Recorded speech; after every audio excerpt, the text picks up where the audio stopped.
नमस्कार। मैं डॉक्टर देवेंद्र सिंह। आज हम सब केंद्रीय बैंक, सेंट्रल बैंक किसे कहते हैं, इसकी क्या परिभाषा है, इसके क्या केंद्रीय बैंक के सिद्धांत क्या है और केंद्रीय बैंक के क्या कार्य हैं, इसका अध्ययन करेंगे। सबसे पहले आइए देखते हैं कि इसकी परिभाषा क्या है। केंद्रीय बैंक वह बैंक जो देश की आर्थिक स्थिरता को बनाए रखने का कार्य करती है। केंद्रीय बैंक वह बैंक है जो देश की आर्थिक स्थिरता को बनाए रखने का कार्य करती है। इसके लिए आर्थिक स्थिरता के लिए जो भी कार्य होते हैं, वो कार्य जो संस्था करती है वो केंद्रीय बैंक कहलाती है। दूसरी परिभाषा है कि वह बैंक जो साख का नियमन करती है। ऋण की प्रसार और नियंत्रण करने का कार्य जो संस्था करती है उसको केंद्रीय बैंक कहा जाता है। इस प्रकार से केंद्रीय बैंक वह बैंक है जो आर्थिक स्थिरता और साख के प्रसार और नियंत्रण का कार्य करती है। तो जो भी संस्था ये कार्य करती है जिससे देश में आर्थिक स्थिरता आती है या साख का प्रसार और नियंत्रण स्थापित होता है, वो संस्था केंद्रीय बैंक कहलाती है। केंद्रीय बैंक कुछ सिद्धांतों पर आधारित होती है। केंद्रीय बैंक जो सिद्धांतों पर आधारित जिन सिद्धांतों पर आधारित होती है उनको केंद्रीय बैंक के सिद्धांत कहा जाता है। और यह सिद्धांत एक प्रकार से दिशा निर्देश है, एक आदर्श तत्व है। पहला क्या है कि केंद्रीय गैर लाभकारी संस्था, केंद्रीय बैंक गैर लाभकारी संस्था होनी चाहिए। अर्थात यह संस्था लाभ के उद्देश्य से गठित की गई न होनी चाहिए।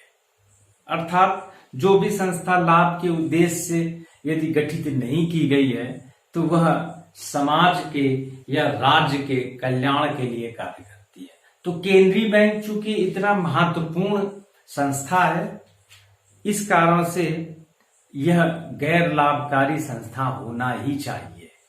दूसरा सिद्धांत है प्रधान मौद्रिक अधिकारी। केंद्रीय बैंक देश का प्रमुख मौद्रिक अधिकारी होता है। यह संस्था पूरे देश की वह संस्था होती है जो मुद्रा का नियमन और नियंत्रण करती है।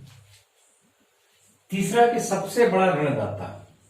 केंद्रीय बैंक चूंकि पूरे देश की मुद्रा का नियमन करती है, इस कारण से यह सबसे बड़ा ऋणदाता होती है।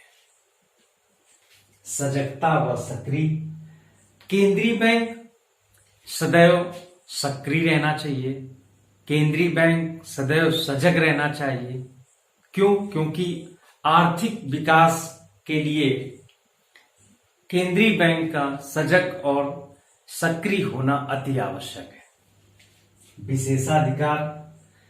विशेषाधिकार किसी भी संस्था को जब तक विशेषाधिकार नहीं प्राप्त होते हैं वह राष्ट्र के हित में कार्य नहीं कर पाती है। इस कारण से केंद्रीय बैंक को कुछ विशेषाधिकार प्राप्त होने चाहिए। छठा कि राजनीतिक प्रभाव से मुक्त। केंद्रीय बैंक को देश की सत्ताधारी विपक्ष सभी राजनीतिक दलों के प्रभाव से मुक्त होना चाहिए। केंद्रीय बैंक का एक जो मूल उद्देश्य होता है आर्थिक विकास करना। आर्थिक विकास करने के उद्देश्य को पूरा करने के लिए उसे देश के सभी राजनीतिक प्रभाव से मुक्त होना चाहिए। अगला है केंद्रीय बैंक के कार्य। तो केंद्रीय बैंक की स्थापना क्यों की गई है? तो केंद्रीय बैंक की स्थापना का मुख्य उद्देश्य जो होता है वो देश का आर्थिक विकास करना होता है। देश के आर्थिक विकास के उद्देश्य को पूरा करने के लिए केंद्रीय बैंक की स्थापना की जाती है। तो केंद्रीय बैंक का पहला कार्य जो है नोट निर्गमन का कार्य है। नोट निर्गमन का अर्थ ये है कि वह संस्था जो चलन में मुद्रा का छपाई करती है और अर्थव्यवस्था में प्रसार करती है। तो नोट निर्गमन का कार्य जो है वो केंद्रीय बैंक का प्रमुख कार्य है। नोट निर्गमन के अनेक सिद्धांत हैं। वर्तमान समय में भारत में न्यूनतम आरक्षित कोष पद्धति का प्रयोग किया जाता है। राज्य का बैंक, केंद्रीय बैंक राज्य का बैंक है, अर्थात यह उस देश की सत्ताधारी सरकार के बैंक का कार्य करती है। तीसरा, बैंकों का बैंक, केंद्रीय बैंक के अंदर केंद्रीय बैंक के नियंत्रण में सारी बैंकें होती हैं, अन्य वाणिज्यिक बैंकें, सहकारी बैंकें, निजी बैंकें। तो केंद्रीय बैंक बैंकों का बैंक होती है, अर्थात वाणिज्यिक बैंक यदि कर्ज लेती हैं तो वो केंद्रीय बैंक से लेती हैं, और यदि वाणिज्यिक बैंकों के पास अतिरिक्त जमा हो जाता है तो वह केंद्रीय बैंक के पास जमा करते हैं। अंतिम ऋणदाता, चौथा कार्य क्या है? अंतिम ऋणदाता। केंद्रीय बैंक देश का अंतिम ऋणदाता होता है। सरकार केंद्रीय बैंक से ऋण प्राप्त करती है।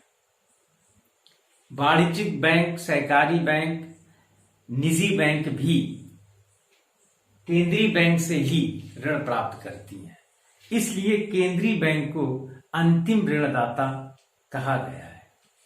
साख का नियंत्रण, केंद्रीय बैंक चूंकि नोट निर्गमन का कार्य करती है, नोट के प्रसार और नियंत्रण का कार्य करती है, इस कारण से यह साख का नियंत्रक होती है। आर्थिक स्थिरता बनाए रखना केंद्रीय बैंक का मुख्य कार्य, और केंद्रीय बैंक की स्थापना का प्रमुख उद्देश्य भी यही है कि देश में आर्थिक स्थिरता बनी रहे। आर्थिक स्थिरता बनाए रखने के लिए केंद्रीय बैंक प्रायः ये देखता है कि यदि महंगाई बढ़ रही है तो वह मुद्रा साख को संकुचित करती है, चलन में साख का प्रसार रोकने का प्रयास करती है, ताकि लोगों के पास मुद्रा की कमी रहे और साख का प्रसार रुक जाए और महंगाई नियंत्रण में आ जाए। केंद्रीय बैंक का एक कार्य आर्थिक विकास को बढ़ावा देना होता है। केंद्रीय बैंक का मुख्य कार्य देश में आर्थिक स्थिरता लाना और देश के आर्थिक विकास को बढ़ावा देना होता है। केंद्रीय बैंक ये देखता है कि यदि साख की आवश्यकता है तो वह साख का प्रसार करता है। केंद्रीय बैंक यदि ये उसको समझ में आता है अर्थव्यवस्था में कि साख के संकुचन की आवश्यकता है तो साख के प्रसार को रोक देता है, ताकि देश के आर्थिक विकास को बढ़ावा मिल सके। यदि मांग बढ़ रही है और उद्यमी ऋणों की मांग कर रहे हैं, यदि आशापूर्ण प्रसार हो रहा है, आशापूर्ण वातावरण है, तो केंद्रीय बैंक साख का प्रसार करती है। तो केंद्रीय बैंक आर्थिक स्थिरता और साख नियमन का कार्य करती है। केंद्रीय बैंक देश का अंतिम ऋणदाता है। केंद्रीय बैंक बैंकों का बैंक है। किसी भी देश की आर्थिक विकास में केंद्रीय बैंक की प्रमुख भूमिका होती है। बहुत बहुत धन्यवाद।